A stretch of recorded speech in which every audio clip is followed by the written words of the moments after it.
Welcome back to Gen CFB. I'm Jessica Smetana. Lucy Rodin is here, fresh off her trip to College Station. Lucy, I am so disappointed in you and Taylor, first of all, because I woke up Saturday morning and all I saw wall to wall on social media, videos of you in Texas A&M gear in like a cute little cowboy hat, doing Texas A&M yell practice or whatever, midnight yell, I don't know. It just made me really sad that you completely abandoned your friend in her time of need and anxiety to become a Texas A&M fan. That was all AI. That was not me. I don't know what you're talking about. This video editing stuff, it has, really taken off. I would never do that to you.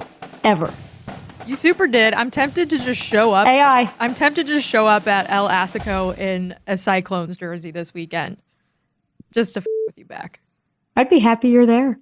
Full transparency, I went into the weekend wanting to root for Notre Dame. I had a t-shirt, I had a hat, and then me and Lucy went into Aggieland Outfitters, and everything changed.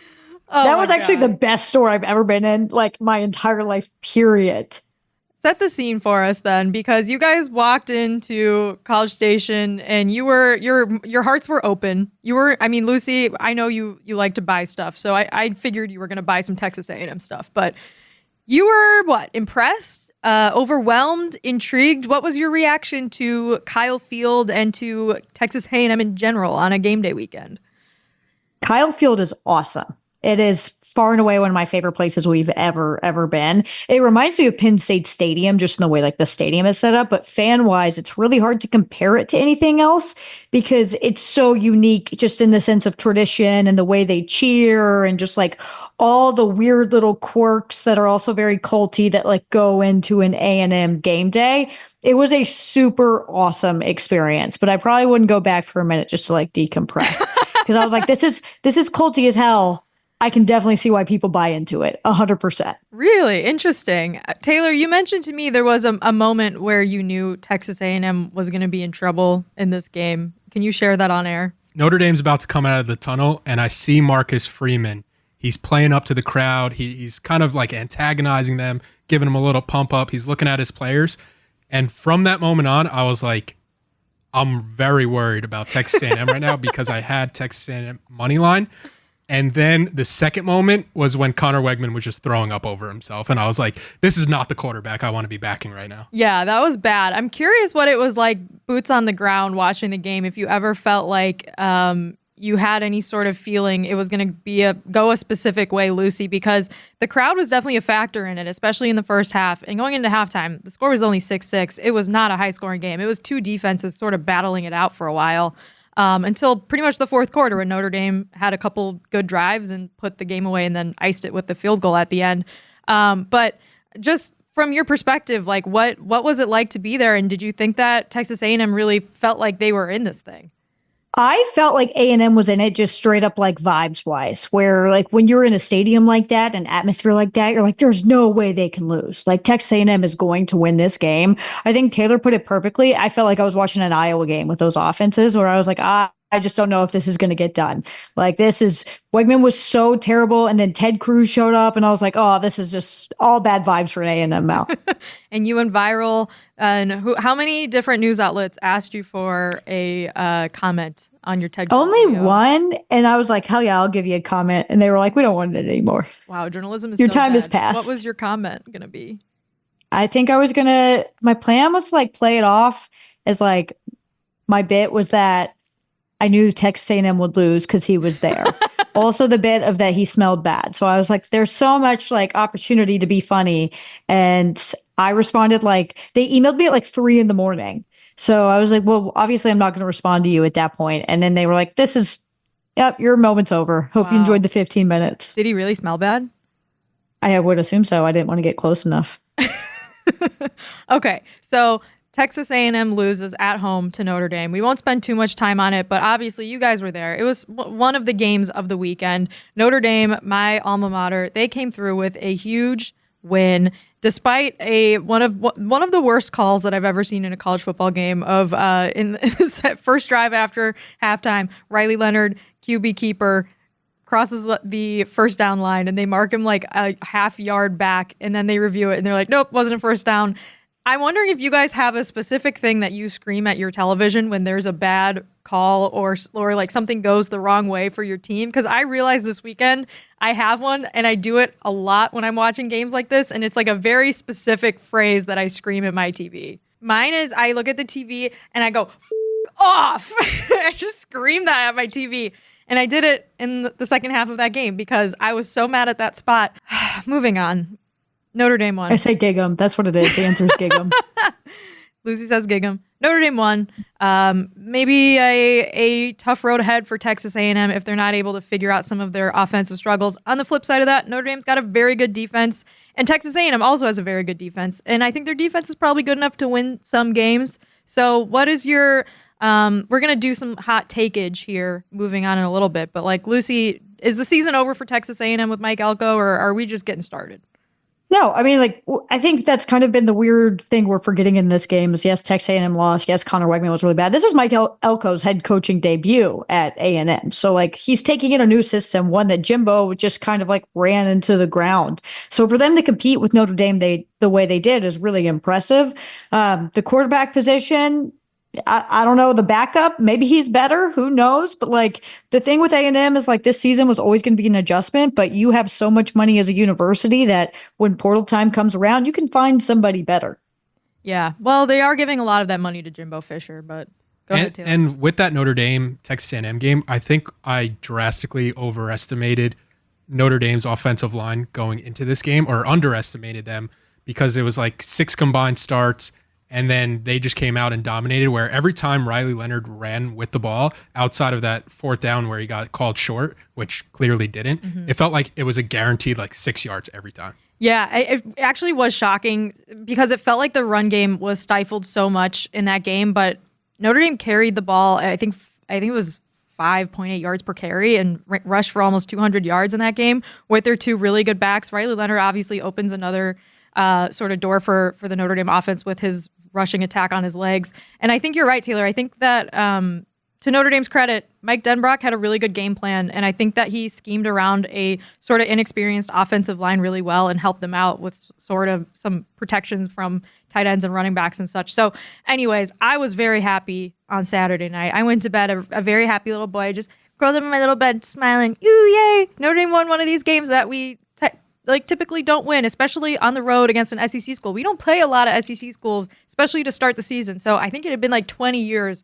or something like that, crazy, since Notre Dame had won a road SEC game to start the season. So we're recapping the wild week of college football, and it's brought to you by Cheez-It. We're feeling the cheesiest, Coach. Heck yeah, we are. Cheese, cheese, cheese. So, Lucy, we're going to play 2 games today. In the first game, we're going to rank some hot takes. And the ranking scale is 1 to 10. 1 being not that hot of a take, 10 being this is a scorching hot take. This take is Deion Sanders and Pat McAfee coming for all the stuff. This take is uniquely Miami. This take is so hot, it's going to singe your eyebrows off. So where do you want to start with our hot take ranking? Well, I think I have to start with this one that I obviously did not write. Iowa's offense will finish last in the Big Ten. So it's a 1 in the sense of it's not a hot take, because like they do that a lot. But I disagree with it. Okay.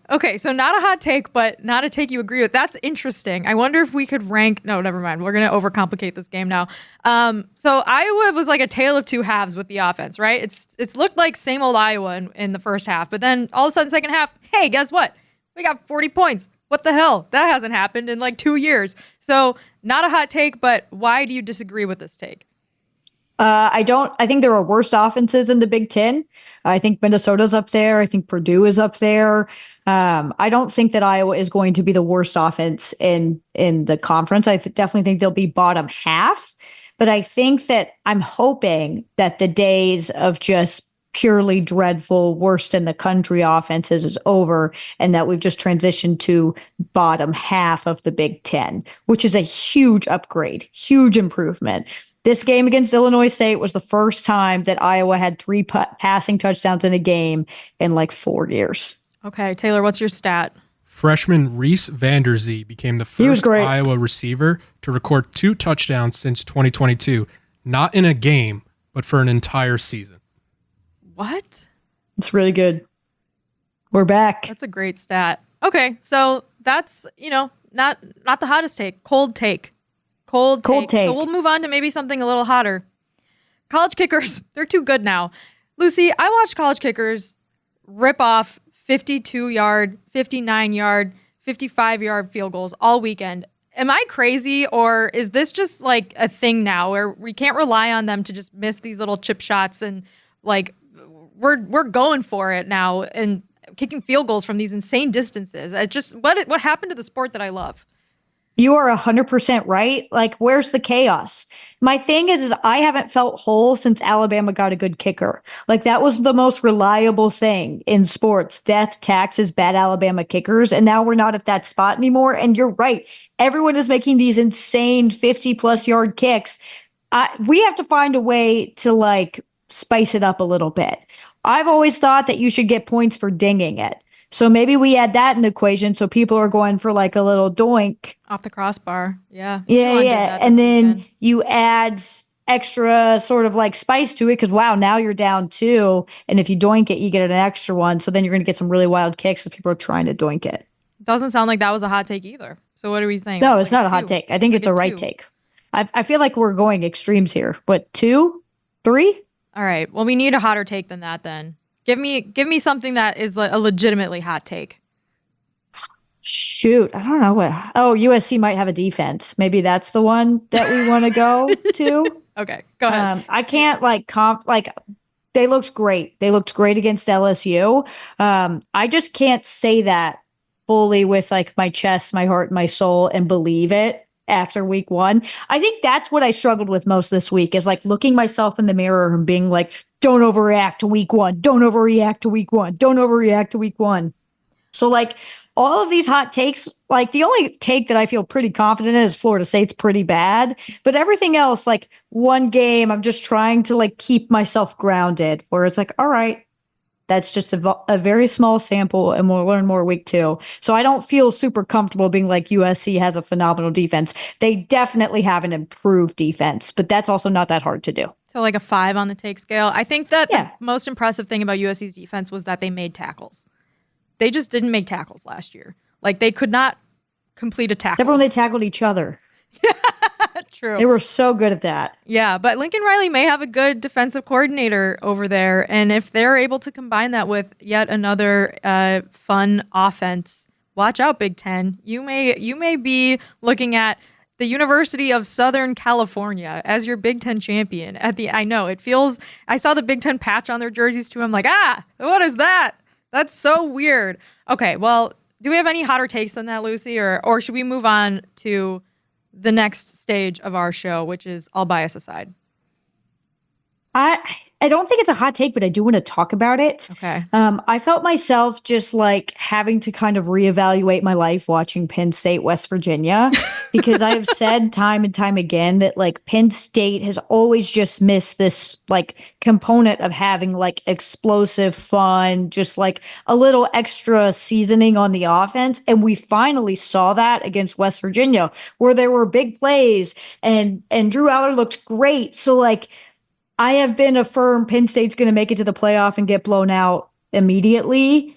And now I'm like, I think they could compete with Ohio State better than they have before. I'm not saying they're going to win. I think they could eventually advance in the playoff. Like, it's weird because once again, I'm trying not to overreact. But for the first time, I watched Penn State and was like, wow, I see signs of life. Like, they needed that new offensive coordinator. And it's kind of weird. So I want to apologize to Penn State fans because I on you all the time.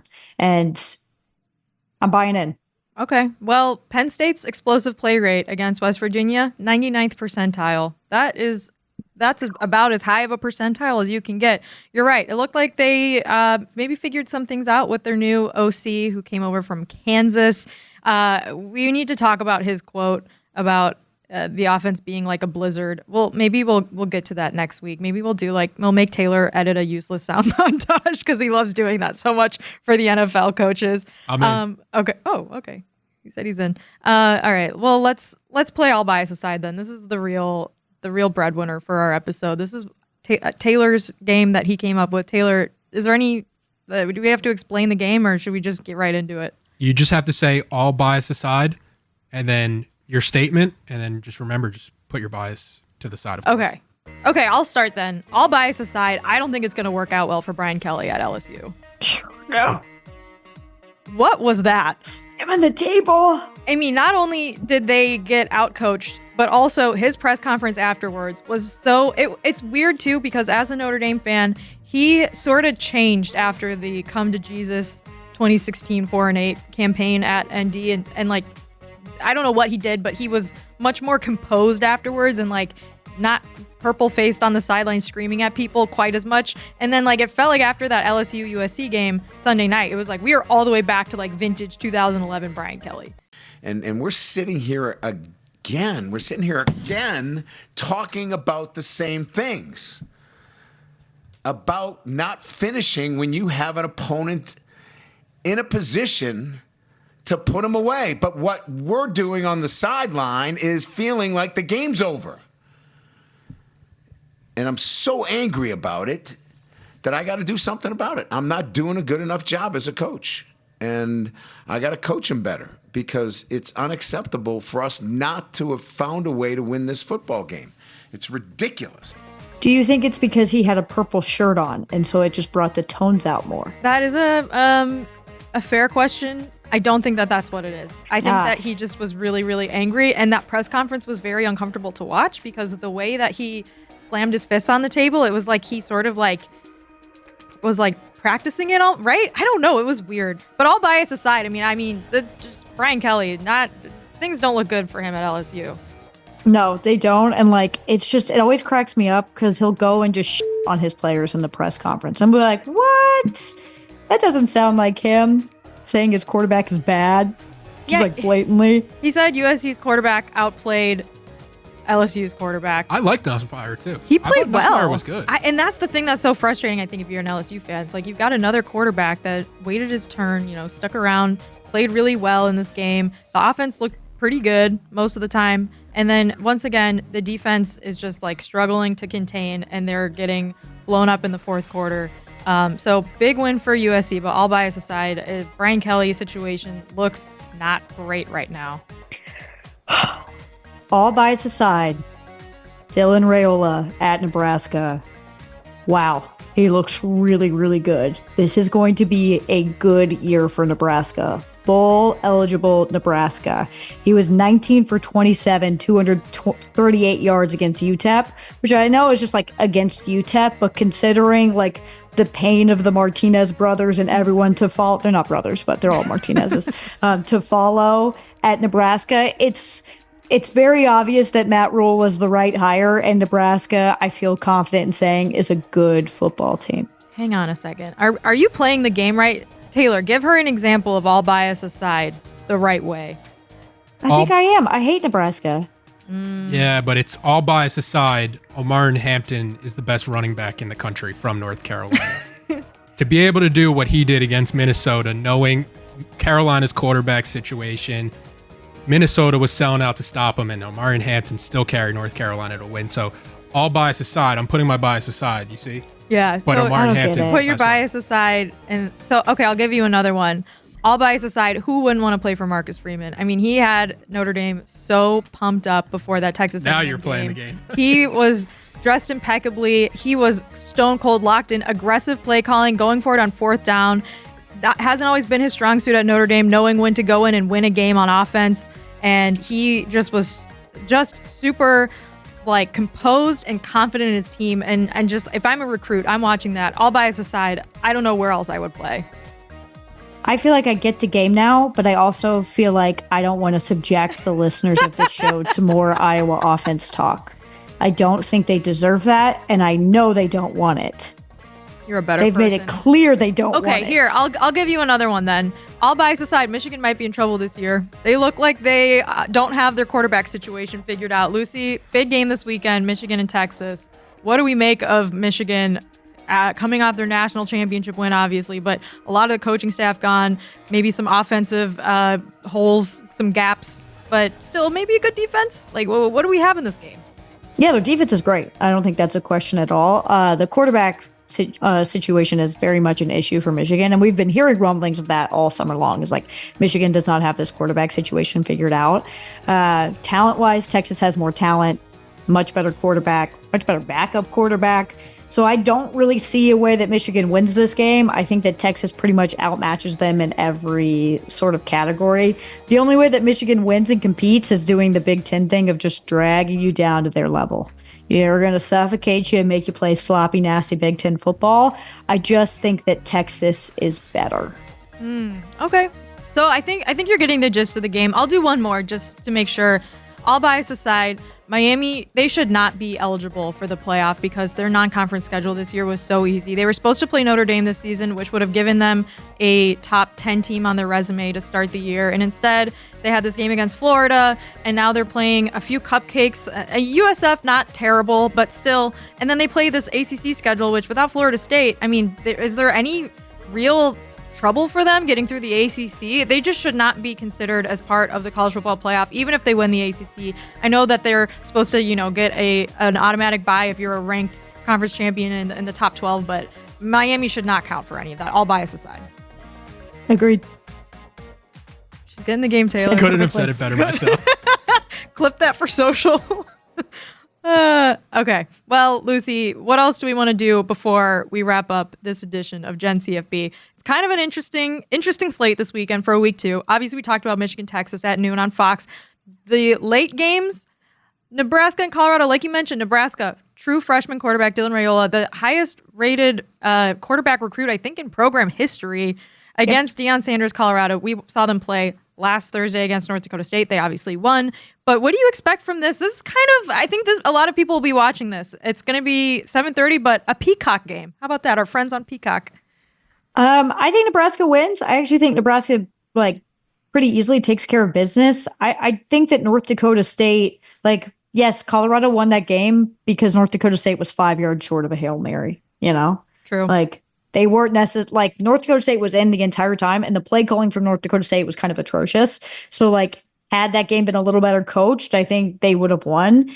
There's still a lot of issues with Colorado, and as good as Travis Hunter is, as good as Shedeur is, that's end of list. Yeah, I think Colorado looks very similar to last year, and maybe if they did fix sort of some of the issues they had in the trenches, those are things that might take a while to mesh. So unclear how much they really were able to fix those things, right? It's only week 2, and so it should be a interesting matchup against Nebraska. I think a lot of people are going to tune in and be like, wow, this freshman kid is actually so good, because he looked really, really good this past weekend. The other primetime game is Tennessee versus NC State at 7:30 on ABC. NC State had a really weird week one game against Western Carolina, in which they were tied going into the third quarter, I believe.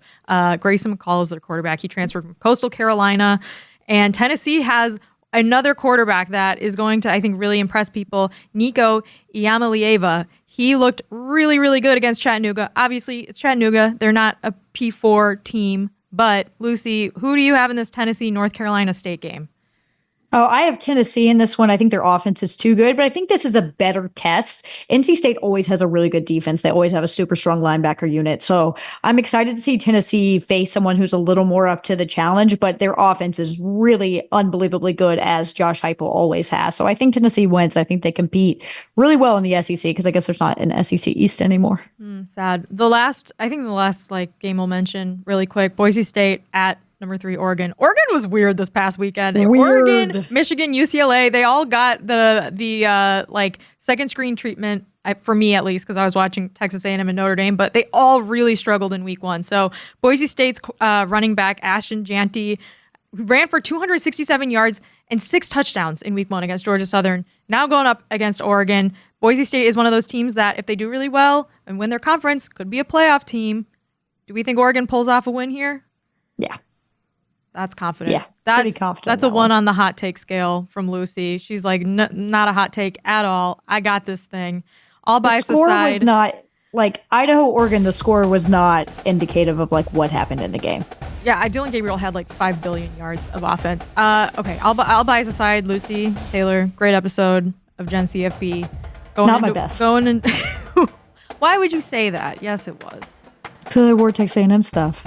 Yeah, well, I'm not like we're not back to being besties yet. We have like I got you a shirt when I was on vacation, and I'm currently like holding it hostage because I'm still a little mad at you, but maybe I'll send it to you by week 2, depending on how things go. If you can make it up for me, I don't know. We'll see.